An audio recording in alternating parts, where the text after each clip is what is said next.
Your transformation is only 19 inches apart, and you aren't aware of it. Let me guide you to reach the next level of your heart revolution. From the great thinkers of ancient Greece to our advanced 20th century has been considered the centuries of the brain. Starting with the 21st century, the heart-brain was discovered. With it, the century of the human heart revolution begins. The St. Nichiren's doctrine of enlightenment for 767 years has been using the heart as a source feeling energy, supplemented by the powerful Namu Myoho Renge Kyo's mantra, to obtain any desire to advance in life, either physical, moral, spiritual, trade, or political. If you want to know more about the 1991 discovery of the heart's brain, I have other videos where I explain in great detail its functions as the primary life provider of our being. In several Gosho letters to his followers, Saint Nichiren encourages them to follow their hearts. Let us see some samples. In the following Gosho titled Great Perfection of Wisdom, we can also read, "The voice of a Buddha delights those who hear it, it touches the depths of people's hearts and arouses a feeling of reverence." Here, we can see that the heart plays a principal role in the Buddha's concern towards his followers' heart's feelings. Again, the heart plays an essential purpose. In this last example, Gosho title, On Repaying Debts of Gratitude, we read, "Answer, I believe that the words Namu Myoho Renge Kyo form the heart." In this particular letter, Saint Nichiren mentions that Myoho Renge Kyo is the heart of the teachings of Buddha Shakyamuni Lotus Sutra. When we chant its name, we are empowering ourselves through our heart powerful energy matter. That is why it is so vital that we need to connect with our heart's brain, and become one with our eyes wide open, and aware of what we feel when we chant. Some Buddhists called elevating their life condition. We call it the awareness of your enlightened nature in a single moment of your life.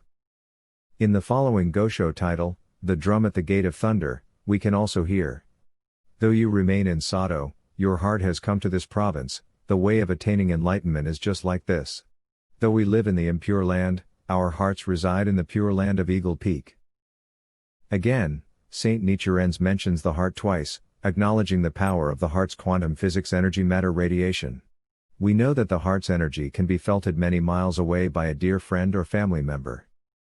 In the Gosho title, Belief and Understanding, we can read, "Though we lift him on the crown of our heads, bear him on our shoulders, reverence him with all our hearts." In the next Gosho title, A Sage and an Unenlightened Man, we can hear, "At this, the unenlightened man bowed low and with the deepest respect, said, 'From this day on forward, I will devote myself to this doctrine with all my heart.'" Again, the heart is mentioned, and not the mind, as it was used for meditation in those days. As Saint Nichiren followers, we chant Namu Myoho Renge Kyo with our eyes fully open. We try to focus on the character Ho, the third Chinese character from the top in Nam Myoho Renge Kyo's main inscription down the center of the Goan zone. Ho also represents our heart.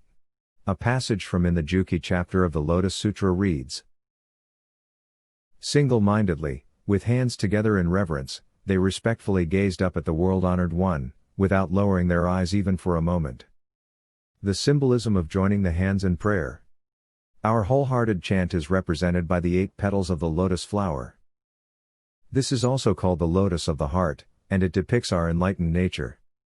In joining our hands in prayer, the 8 petals are represented by our 8 fingers, and the 2 thumbs symbolize the principles of reality and wisdom, and practicing for spiritual stability and wisdom. Most important is whether or not we position our hands correctly, when we perform our morning and evening daimoku, chanting Namu Myoho Renge Kyo. Many people begin with the correct posture, but gradually lose their form. When the tension wanes, their fingertips start to bend, and the hands separate. Others increase the tension in their hands too much and push their arms outward. Still, others let their hands gradually fall below the chest. The correct form is sitting straight and chanting from the diaphragm. I hope you have enjoyed this short video. Please subscribe and give me a like, so I can continue with more guidance to correct practice. Thank you. Aristoteles.